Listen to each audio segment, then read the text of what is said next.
তোর মাথা ঠিক আছে এখন? তোর বয়স ৩৬ আর মেয়েটার বয়স কত হবে? ১৭-১৮ হবে। মানে তোদের মধ্যে একটা জেনারেশনের গ্যাপ। কথাগুলো ইরফান চিন্তিত ভঙ্গিতে বলল। শ্রেয়াস শ্রেয়াংশ ইরফানের কাঁধে হাত রেখে বলল, আমি তো এজন্যই তোর কাছে এসেছি, তুই পারবি আমাকে উদ্ধার করতে এই বিপদ থেকে বলেই ইরফানের দিকে তাকায়। ইরফান অবাক হয়ে বলল, আমি কিভাবে করব? শ্রেয়াংশ স্বাভাবিক স্বরে বলল, আমাদের ডিভোর্স করিয়ে। ইরফান যেন আকাশ থেকে পড়ল কথাটা শুনে, মুখের ভাষা হারিয়ে ফেলে, তার বন্ধুর দিকে তাকিয়ে হতবাক হয়ে তাকিয়ে রইল। ইরফানকে এইভাবে তাকাতে দেখে শ্রেয়াংশ অসূচক শব্দ করে মুখ থেকে, অতপর ফসকেরে শ্বাস ফেলে বলল, কি হলো, এমনভাবে তাকিয়ে আছিস কেন? ইরফান বলল, ভাবছি তুই কয় নাম্বারের বলদ হলে এ ধরনের কথা বলতে পারিস। বলেই শ্রেয়াংশর দিকে তাকায়। শ্রেয়াংশ কপাল গোছায়, বন্ধুর কথা শুনে বলল, কেন? ইরফান বলল, তুই শালা এতদিন পর বিদেশ থেকে এসেছিস, তার সাথে নাটক করার জন্য একটা বউ নিয়ে এসেছিস। তুই জানিস এতে ওই ছোট্ট মেয়েটার কত কষ্ট পেয়েছে, হয়তো এখনও ভেতরে ভেতরে গুমড়ে মরছে। আর এখন ডিভোর্স দিলে মেয়েটা সম্পূর্ণ ভেঙে পড়বে। আর আমাদের সমাজে এক ডিভোর্সি নারীকে কতটা সাফার করতে হয় তুই জানিস? তুই যদি জানতে পারতি কেন আমি তাকে ডিভোর্স দিতে চাই, তাহলে এগুলো বলতি না বন্ধু। হয়তো তুই আমাকে আমার অনাকাঙ্ক্ষিত জীবন থেকে মেয়েটাকে ছেড়ে দিতে বলতি। শ্রেয়াংশ কথাগুলো মনে মনে ভেবে ইরফানের দিকে তাকিয়ে বলে, এখন কি করব? ইরফান মুচকি হেসে বলল, কি আর করবি, কিছুদিন যাক, মেয়েটাকে একটু সময় দে, তখন না হয় ডিভোর্সের কথা বলবি। কিয়ৎক্ষণ থেমে আবার বলল, আমার মনে হয় না তুই তাকে ডিভোর্স দিতে পারবি। শ্রেয়াংশ বিস্ময় নিয়ে বলল, কেন পারবো না? ইরফান শব্দ করে হেসে বলল, কারণ মেয়েটার চোখে আমি তোর জন্য স্পষ্ট ভালোবাসা দেখেছি, আর আমার বিশ্বাস তুই একদিন মেয়েটার ভালোবাসায় পড়বি। ইরফানের মুখে কথাগুলো শুনে শ্রেয়াংশ আঁতকে উঠল, চোখে মুখে ভর করলো একরাশ হতাশা। এরকমটা কখনো হওয়া উচিত না। সে পারবে না নিজের হাতে একটা মেয়ের জীবন নষ্ট করতে। সে ঘাড় বাঁকিয়ে ইরফানের দিকে তাকিয়ে স্পষ্ট গলায় বলল, এরকমটা কখনো হবে না। ইরফান ভেবাচাকা খেয়ে বলল, কেন হবে না? শ্রেয়াংশ একটু ঝাঁঝালো স্বরে বলল, আমি কখনো ওই মেয়েটাকে ভালোবাসবো না। একজন হাঁটুর বয়সী মেয়েকে আমি কখনো বউ হিসেবে মেনে নিব না। তুই যত তাড়াতাড়ি পারিস ডিভোর্স পেপার রেডি কর। বলেই বাইরে পা বাড়াতে নিতেই দেখলো ইয়ানা দরজায় দাঁড়িয়ে আছে, কোলে ঘুমন্ত শ্রেয়া। শ্রেয়াংশর বুকের ভেতরে এক অদৃশ্য ঝড়ো হাওয়া বইতে লাগলো।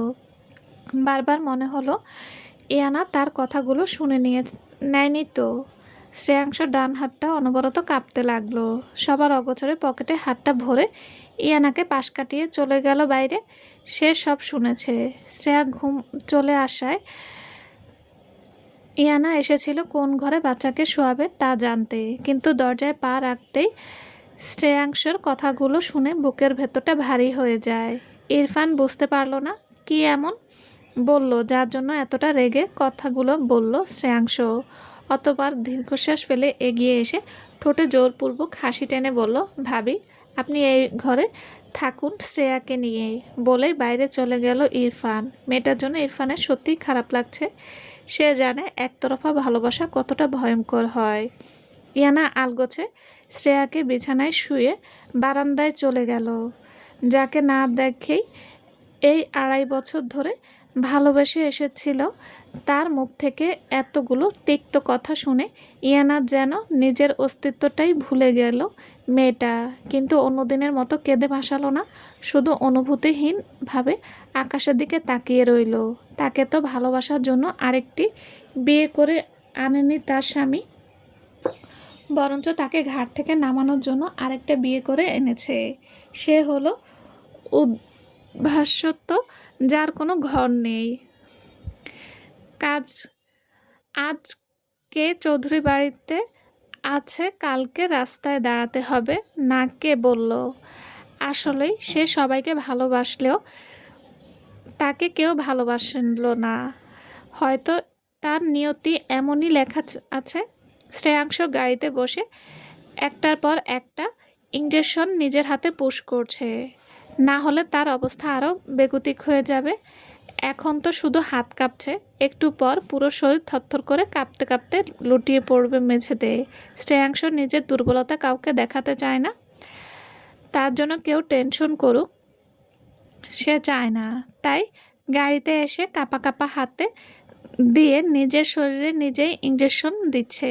প্রায় 8টা ডোজ নিয়ে শ্রেয়াংশ ক্লান্ত ভঙ্গিতে সিটে গা এলিয়ে শুয়ে পড়ল। কিয়ৎক্ষণ এভাবে থাকার পর সিরিজগুলো ব্যাগে রেখে তালাবদ্ধ করে গাড়ি থেকে বের হতেই নজর গেল ইরফানের ঘরের বারান্দায়, যেখানে ইয়ানা এক জায়গায় ঠায় দাঁড়িয়ে আছে। শ্রেয়াংশের হৃদয় যেন এক মুহূর্তের জন্য থমকে গেল। এক দৃষ্টিতে তাকিয়ে রইল ইয়ানার দিকে, অতঃপর ঠোঁট নেড়ে বলল, ওহে শ্যাম সুন্দরী, তুমি আমায় এইভাবে তোমার মায়ে জড়িয়ে নিও না। আমি যে তোমার জন্য নিষিদ্ধ। তুমি হলে সদ্য পরিস্ফুটিত লাল পদ্ম, আর আমি হলাম জীবনের অভিশাপ মাত্র, যে অভিশাপের সাথে তোমার জীবন জড়িয়ে গেলে তুমি নিঃশেষ হয়ে যাবে শ্যামসুন্দরী। তাই আমি নিজেকে সরিয়ে আনছি তোমার নিকট থেকে। আমি চাই না তুমি ক্ষণিকের সুখের জন্য সারা জীবন কান্না করো। বলেই গাড়ি থেকে বের হয়ে গেল শ্রেয়াংশ। আমাকে একটু ভালোবাসলে কি ক্ষতি হতো আপনার শাহেদ? কেন প্রতিদিন বাড়িতে পরনারী নিয়ে বাকি কথাটাকে উচ্চারণ করার সাথে অষ্টাদশীকে গালে এক থাপ্পড় মেরে নিচে ফেলে চুলগুলো মুষ্টিবদ্ধ করে ধরে হিসিয়ে বলল, তোর মুখ দেখতে জাস্ট ঘৃণা হয় আমার, বুঝলি তুই? তোর জন্য আমি আমার ভাই আর মায়ের চোখে ঘৃণিত হয়ে আছি। শুনে রাখ বান্দির বাচ্চা, প্রতিদিন আমি বাড়িতে মেয়ে আনবো, সহ্য না করতে পারলে বাড়ি থেকে বেরিয়ে যা। অষ্টাদশী চুলের ব্যথা ভুললে বলল, আমার কি দোষ বলুন শাহেদ? আমি তো চলেই গিয়েছিলাম আপনাকে ছেড়ে, কিন্তু নিয়তি আমাকে আপনার কাছে এনে ফেলেছে। শাহেদ আগের থেকে আরও জোরে অষ্টাদশীর চুলগুলো আঁকড়ে ধরে হিসিয়ে বলল, ওহ তাই নাকি? কিয়ৎক্ষণ থেমে আবার বলল, না তো ওর বাপ আমাকে সবার সামনে ছোট করার জন্য, আমার কেরিয়ার ধ্বংস করার জন্য তোকে আমার পেছনে লেলিয়ে দিয়েছে। অষ্টাদশী কিছু বলল না। সে জানে শাহেদের কথাগুলো বিন্দু পরিমাণ ভুল নেই। তাকে তার আব্বু এই খেলার গুটি হিসেবে ব্যবহার করে শাহেদের জীবনকে ধ্বংস করেছে, কিন্তু সে তো কিছুই জানতো না এগুলোর ব্যাপারে। তাহলে কেন তাকে শাস্তি পেতে হচ্ছে? শাহেদ বাঁকা হেসে বলল, জাস্ট কিছুদিন, তারপর তো চোখের সামনে আমি সামিয়াকে বিয়ে করব। শুনলি তুই? আমি আমার ভালোবাসার মানুষটাকে বিয়ে করব। যখন বদনাম হয়েছে ভালো করে হোক, দেখব তোর হিটলার বাপ কি করে। অষ্টাদশীর 2 চোখ দিয়ে অবিরাম অশ্রু গড়িয়ে পড়ছে, মুখ দিয়ে একটা কথাও বের হচ্ছে না। সামনের পুরুষটিকে আর কি বলে বুঝবে যে সে এগুলোর কিছুই জানে না? এই পুরুষটাকে সে নিজের থেকেও বেশি ভালোবাসে। কি করে নিজের ভালোবাসার কথা সে করবে? অষ্টাদশী কান্না ভেজা চোখ নিয়ে শাহেদের দিকে তাকিয়ে আছে। শাহেদ অষ্টাদশীর চুলগুলো ছেড়ে চলে গেল বাইরে। অষ্টাদশীর নাম ইমরোজ শেখ। শেখ পরিবারের একমাত্র কন্যা। ইমরোজের আব্বুর নাম ইসরাক শেখ, যার সাথে শাহেদের শত্রুতা। রোজ নিজের ভঙ্গুর শরীরটাকে নিচে এলিয়ে শুয়ে পড়ল। এগুলো তার নিত্যদিনের ব্যাপার। এমন একদিন বাদ নেই যে শাহেদ তাকে মানসিকভাবে আঘাত করেনি। তবু রোজ মুখ ফুটে কিছুই বলে না। আবার সহ্য যখন সীমা পেরিয়ে যায় তখন মাঝে মাঝে জবাব দেয়, আবার কখনো দেয় না।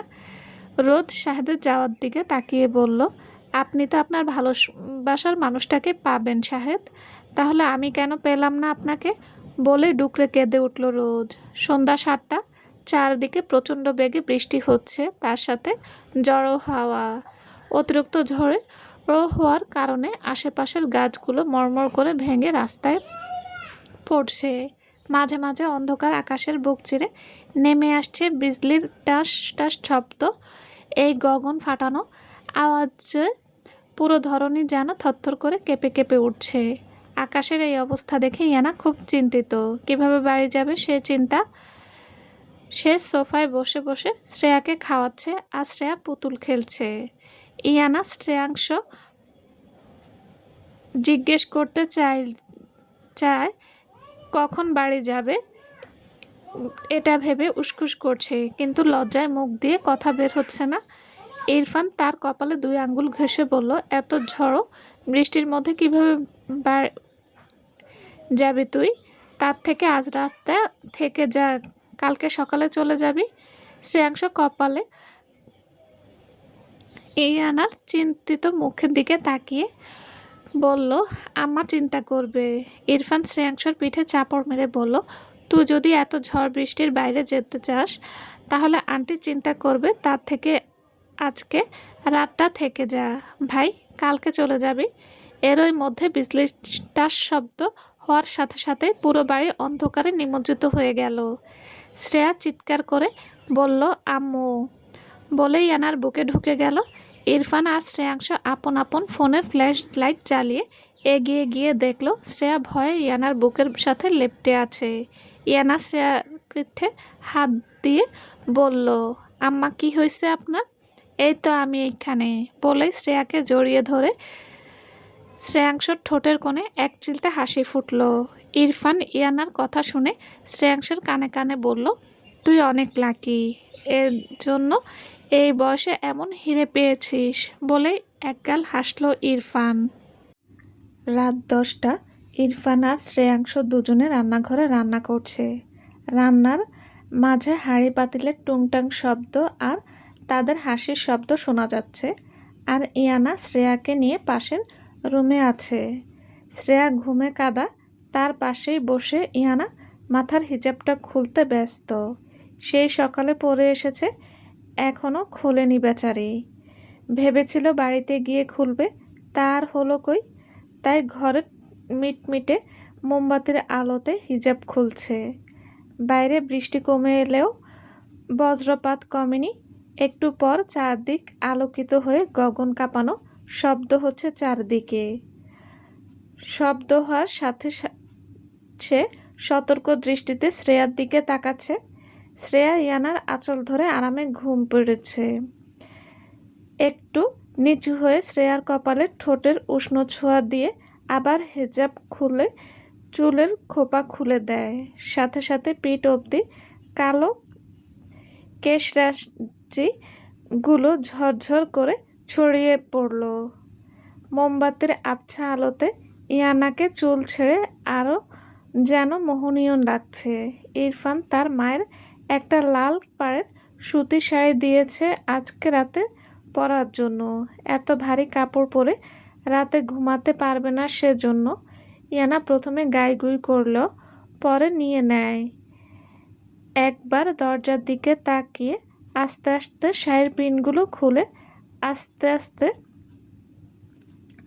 শ্রেয়ার হাত থেকে নিজের কাপড়টা ছাড়িয়ে উঠে দাঁড়িয়ে শাড়িটা খুলে বিছানার উপর রেখে দিয়ে বেচারি যেন হাঁপ ছেড়ে বাঁচল। পেছনে ঘুরে সুতির কাপড়টা নিতে গিয়ে শ্রেয়া ভূত দেখার মতো চমকে উঠল। দরজা শ্রেয়াংশ বড় বড় চোখ করে তাকিয়ে দেখছে। ইয়ানার পরনে শুধু ব্লাউজ আর ছায়া। সে হতবিহ্বল ভাবে শ্রেয়াংশের দিকে বড় বড় অক্ষিপুটে তাকিয়ে রইল। স্বাভাবিকের তুলনায় ইয়ানার হৃদযন্ত্রটা জোরে জোরে লাফিয়ে উঠছে। মনে হচ্ছে ছিটকে বেরিয়ে আসবে বক্ষপিঞ্জর থেকে। তার মস্তিষ্ক যেন এক মুহূর্তের জন্য কাজ করা বন্ধ হয়ে গেল। ওই অবস্থায় তার ভালোবাসার মানুষের দিকে তাকিয়ে রইল, ভুলে গেল তার শরীরে শাড়ি নেই। তাকে দেখে মনে কত জনমের তৃষ্ণা তার চোখ দুটোতে। এমনভাবে তাকিয়ে আছে, না আর তাকাতে পারল না শ্যামকন্যার মোহময়ী রূপ দেখে শ্রেয়াংশ।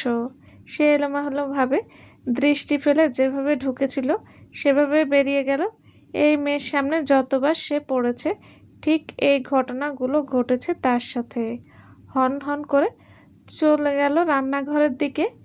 শ্রেয়াংশ যাওয়াতেও ইয়ানার ধ্যান ভাঙেনি, সে এখনও ওইভাবে তাকিয়ে আছে। হয়তো তার চোখ দুটো এখনও তার ভালোবাসার মানুষের প্রতিচ্ছবি দেখতে পাচ্ছে, যাকে সে প্রত্যেক রাতে কল্পনা করে ঘুমে যায়, যার পাশে অন্য মেয়ে দেখে তার ছোট্ট হৃদয়টা ভেঙে চুরমার হয়ে যায়, যার মুখে ডিভোর্সের কথা শুনলে গোটা একটা দিন না খেয়েছিল। এর মধ্যে আকাশের বুক চিরে ঠাস করে শব্দ নেমে আসার সাথে সাথে ইয়ানার বিভ্রম হয়। এদিক ওদিক দৃষ্টি ফেলে মানুষটাকে খুঁজতে লাগলো। সে বুঝতে পারলো না সত্যি কি সে এই ঘরে এসেছিল নাকি তার ভ্রম হলো। ইয়ানার দু চোখ ছাপিয়ে পানি গড়িয়ে পড়ল। ওই মানুষটা আসেনি এই ঘরে, সে তাকে কল্পনায় দেখছে। কথাগুলো ভাবতে ভাবতে ইয়ানা ডুকরে কেঁদে উঠল। ভেবেছিল আর কাঁদবেন না, যে মানুষটা তাকে ছেড়ে আরেকটা বিয়ে করে এনেছে তার বিরহে কান্না করবে না। কেন কান্না করবে? তার জন্য এক বুক আশা নিয়ে অপেক্ষা করছিল সে। ভেবেছিল আসবে মানুষটা তাকে আগলে ধরবে, কই আগলে ধরলো না তো। তাহলে কেন তার দু চোখ দিয়ে পানি গড়িয়ে পড়ছে? বেইমানি করছে তার সাথে, চোখ দুটো নিজের হয়েও অন্যের জন্য পানি পড়ছে। শ্রেয়াংশ রান্নাঘরে গিয়ে অস্থিরভাবে হাঁটছে। চোখের সামনে ভেসে উঠছে ইয়ানার লতানো কোমর, উন্মুক্ত বক্ষপিঞ্জর আর মেধহীন উদর। শ্রেয়াংশ যেন পাগল পাগল অবস্থা, কপালে বিন্দু বিন্দু ঘাম। সে ফ্রুজ খেলে এক বোতল পানি নিমিষের মধ্যে শেষ করে দেয়। তবুও তার গলা যেন শুকিয়ে কাঠ হয়ে আসছে। তার মনে হলো সে কোনো মরুভূমির দেশে আছে। গলা থেকে টাইটা ঢিলা করে আবার পায়চারি করতে লাগলো। ইরফান মাংস নাড়তে নাড়তে ঘাড় ঘুরিয়ে শ্রেয়াংশর দিকে তাকিয়ে বলল, কি হলো, এত ঘামছিস কেন? শ্রেয়াংশ তাকে উত্তর দেওয়ার প্রয়োজন বোধ করল না ইরফানের। সে একভাবে পায়চারি করতে লাগলো। এক হাত দিয়ে মাথার চুলগুলোকে আঁকড়ে ধরে একভাবে দাঁড়িয়ে জোরে জোরে শ্বাস টেনে নিতে লাগলো। এইভাবে চললে হবে না। মেয়েটা তার সাথে আষ্টেপৃষ্ঠে জড়িয়ে যাচ্ছে। হয়তো আর কিছু মাস আছে তার হাতে, তারপর সব শেষ হয়ে যাবে, বিলীন হয়ে যাবে এই ধরনী থেকে। শ্রেয়াংশ কথাগুলো ভাবার মাঝেই তার ফোনটা বেজে উঠল। সংবিত ফিরে পেয়ে ফোনটা পকেট থেকে বের করে দেখল স্ক্রিনে প্রিয়তার নামটা জ্বলজ্বল করছে। শ্রেয়াংশ ইরফানের দিকে তাকিয়ে বলল, আমি আসছি। কথাটুকু বলেই বাইরে চলে গেল। ইরফান কিছুই বলল না, তার যাওয়ার দিকে তাকিয়ে রইল। সে সত্যি চিনতে পারছে না এটা কি সেই শ্রেয়াংশ, যার মনের ভেতরে একটা কথাও জমে থাকতো না, আর এখন তার চোখের দিকে তাকালে কেমন পালাই পালাই ভাব, যেন পালাতে পারলেই বাঁচে ছেলেটা। ইরফান কথাগুলো ভেবে রান্নায় মনোযোগ দেয়। শ্রেয়াংশ বাইরে বারান্দায় ফোন রিসিভ করে বলল, বলো প্রিয়তা। প্রিয়তা বলল, সব রিপোর্ট আমি ফ্রান্সে পাঠিয়ে দিয়েছি, কালকের মধ্যে রিপোর্ট আসবে, তারপর আপনাকে ফ্রান্সে যেতে হবে। কথাগুলো শোনার পর শ্রেয়াংশর চোখ মুখ রাগে লাল টকটকে হয়ে গেল। সে ক্ষুব্ধ কণ্ঠে বলল, আমি আপনাকে বারণ করেছিলাম প্রিয়তা, এগুলো কিছু হবে না। আমি সব জায়গায় চেক দিয়েছি, কেউ কোনো সমাধান বের করতে পারেনি। তাহলে আপনি কেন বৃথা চেষ্টা করছেন প্রিয়তা? বলেই লাগাম টানল তার। সে বুঝতে পারল রাগের মাথায় অনেক বলে ফেলেছে। মেয়েটা তো তার ভালোর জন্যই করেছে। প্রিয়তা স্বাভাবিক কণ্ঠে বলল, রিপোর্টগুলো আসুক, তখন আপনার সাথে কথা হবে, বলে ফোনটা রেখে দেয়। শ্রেয়াংশ ফোনটা পকেটে পুরে অন্ধকারে আকাশের দিকে তাকিয়ে আক্ষেপে সুরে বলল, আমার সাথে এমন না হলেও পারত, হয়তো এটাই আমার নিয়তি, যেখানে সবাই থাকা সত্ত্বেও আমি নিজের সাথে লড়াই করতে হবে মৃত্যুর আগ পর্যন্ত। বলেই চলে গেল ভেতরে। চৌধুরী বাড়ি।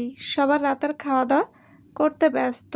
শামীমা বেগম টেবিলে এর মাথায় বসে খাবার খেতে ব্যস্ত।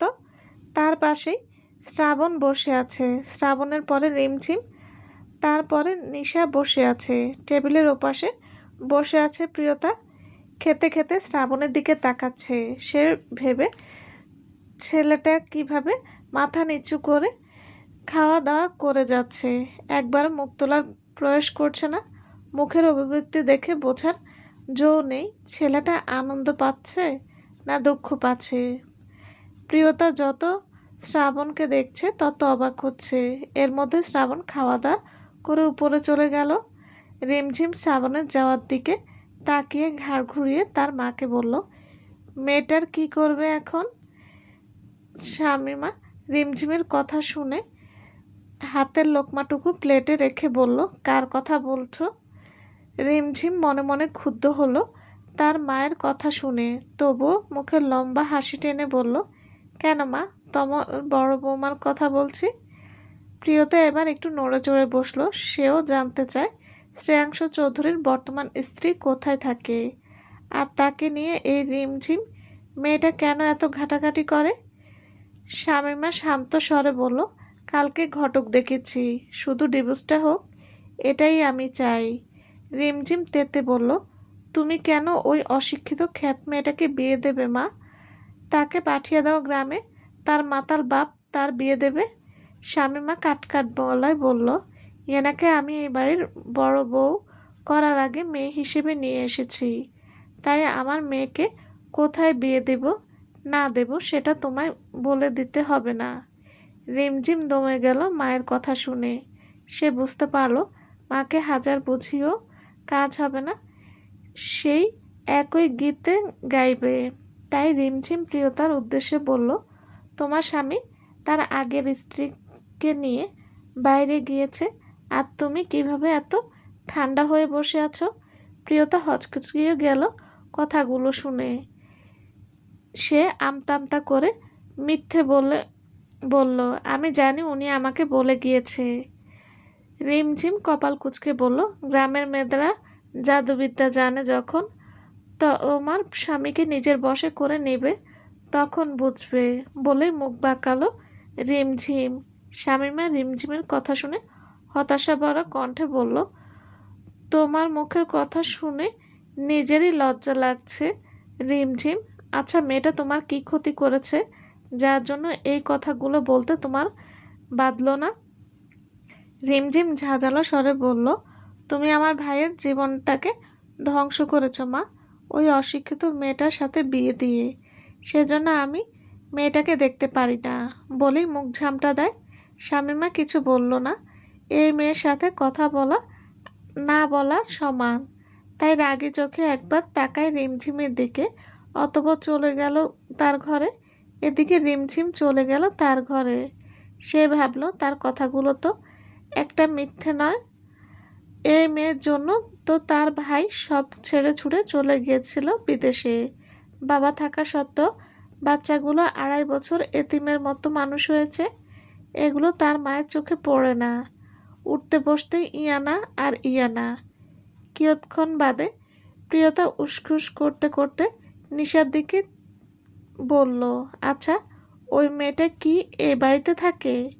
নিশা প্রিয়তার দিকে তাকিয়ে বলল, এখানেই থাকে, সকালে রান্নাঘরে ছিল, তুমি তো দেখেছিলে। প্রিয়তা বুঝতে পারল না কার কথা বলছে। সে কাউকে ঠিকভাবে খেয়াল করেনি, কিন্তু এই বাড়িতে যখন থাকে তখন দেখা তো হবেই। তাই প্রিয়তা মুচকি হেসে প্রসঙ্গ পাল্টে বলল, আমি আসছি, একটা জরুরি কল আছে, বলেই উঠে চলে গেল। নিশা নিজের মতো করে খাবার খেতে লাগলো।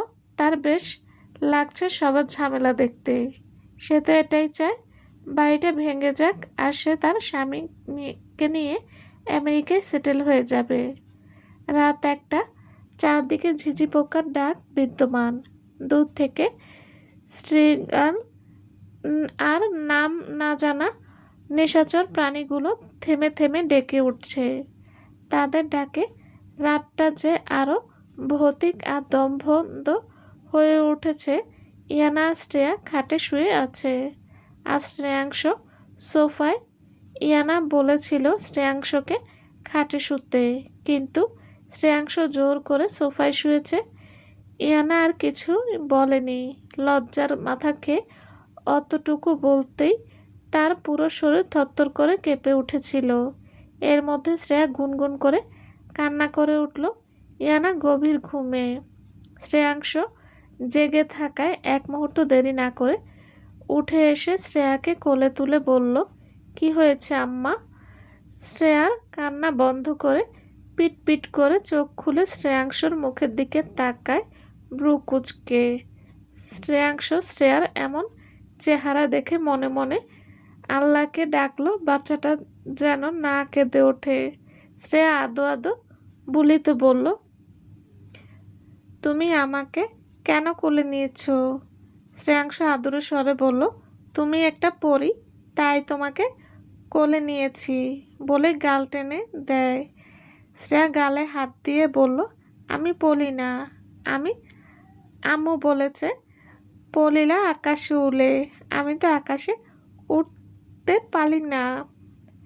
শ্রেয়াকে তার সাথে কথা বলতে দেখে তার অশান্ত মনটা শান্ত হয়ে গেল। হাসি মুখে বলল, তুমি আকাশে উড়বে। শ্রেয়া সব ভুলে খিলখিল করে হেসে বলল, আমি উড়তে চাই। চলবে। আসসালামু আলাইকুম। গল্পটা কেমন হয়েছে প্লিজ প্লিজ জানাবেন। আর হ্যাঁ, অবশ্যই লাইক কমেন্ট করবেন। আর যারা আমার সাথে এতক্ষণ ছিলেন, এখনও যারা আমার চ্যানেলটি সাবস্ক্রাইব করেনি, প্লিজ প্লিজ তারা চ্যানেলটি সাবস্ক্রাইব করে পাশে থাকবেন। সবাই ভালো থাকবেন। আল্লাহ হাফেজ।